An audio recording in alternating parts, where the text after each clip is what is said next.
Alright, hey, welcome back. Today I'm going to show you how I put these new parking lights on the Victress Coupe.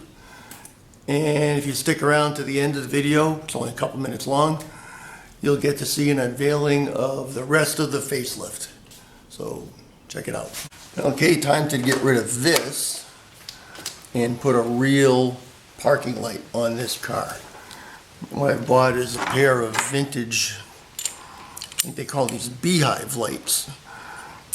These are glass, not plastic, really solid chrome, not cheap reproductions. Found them off of eBay pretty inexpensively. There's the base for it, all complete. I just have to rewire the pigtail. And they're going to go right about in this position here. Problem is on the body here, there really is not a flat spot to speak of. And I want them to match basically the angle of the headlight surface here, which the way the body is sitting, it's almost at 90 degrees, but I'll go ahead and measure that up. But I need to create a little bit of a raised base, if you will, on top of this in order for this to sit flush. I could cut and recess it in, but I want to leave the whole ring exposed, so I'll leave it like basically flush at the top and raised up a little bit at the bottom. To do that, and I couldn't find something exactly the same diameter as this, so I took some cardboard tubing, heavy cardboard tubing, and cut it at the angle I need. You see how that will fit around there as a circle. So I'm gonna attach this cardboard onto the body here with tape as a form. I've already got tape on the inside of it, packaging tape. I'm going to attach that as a form, mix up some long strand kitty hair, fiberglass, and just fill that in solid. Figure that's easier than trying to lay up and make a hollow tube with a surface. So just a solid bit of plug of kitty hair. I'll be able to sand it smooth and finish it, and then attach the light right through it. So let's go do it. Here, so I'm just using the trim ring as kind of a form to keep the diameter of that cardboard form where I need it. Pull the trim ring off, do a little bit more tape to keep the resin away from where I don't want it. A little grinder to get some tooth for the new plug to bite on there, suck up the dust. Now I'm just shredding some waste fiberglass I have laying around. Make your own kitty hair. You can use the Bondo glass kitty hair, short or long strand, but I find that's a little bit runny for what I want to use here. So shred up some old fiberglass remnants, mix it with a splash of resin, and I'm using the fumed silica thickening powder that I use quite a lot to make my own epoxy adhesives.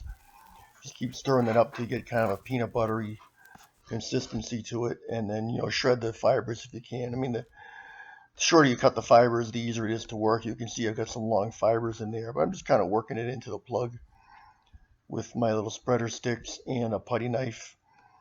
And it's a little bit wetter than what you would normally do a layup, but I'm sort of squeezing out the excess resin with the putty knife and wiping it off. And I just want to have a smooth surface along the top and along the edges of the form.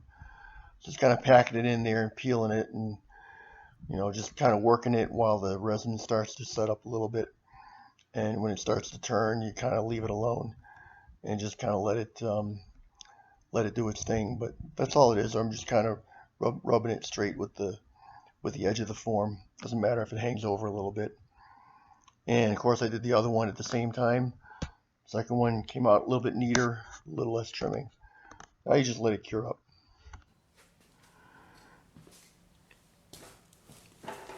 Alright, looking pretty cured up there.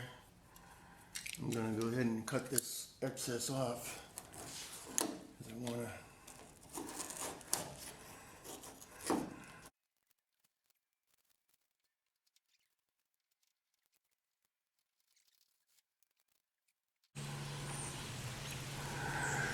Alright, so a day after, I've gone ahead and of course I peeled off all of the forms, and I've done a little bit of sanding, and they look pretty good.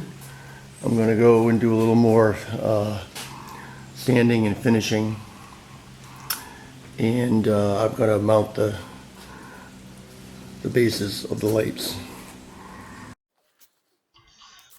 I'm just drilling out the mounting holes for the base. I've already kind of held it up there and marked the holes, and then there's a center hole where the socket is, so just cutting that through with a spade bit there.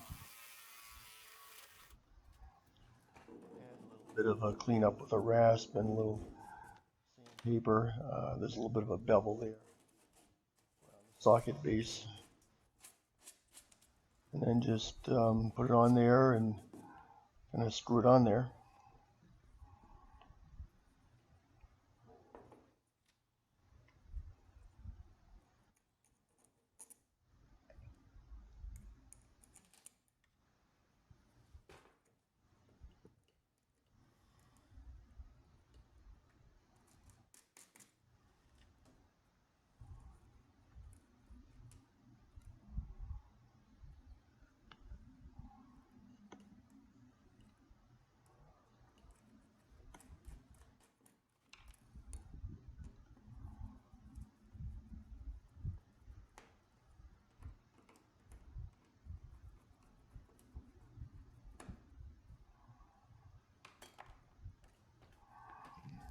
Now I've just added the trim ring on top of that, but I wrapped it with tape first, and I put a little bit of epoxy fairing compound around there to smooth it out and to kind of match the outline of the base, just kind of wiping it clean and letting that set up, and sand it and recoat it a couple of times, just to kind of get a nice smooth round surface, and then of course cove it in a little bit at the base down around where it meets the body to get a nice smooth transition there.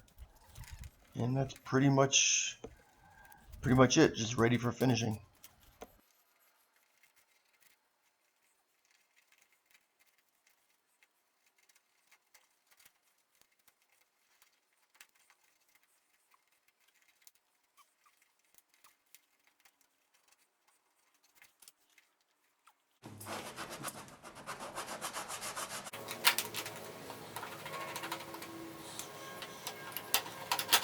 Okay, like I promised, here it is. Sometimes you just gotta put some more of the shiny parts on. So just a quick coat of rattle can primer and test fitting a couple more parts and kind of seeing how it all goes together. Thanks for watching. Stay tuned till next time.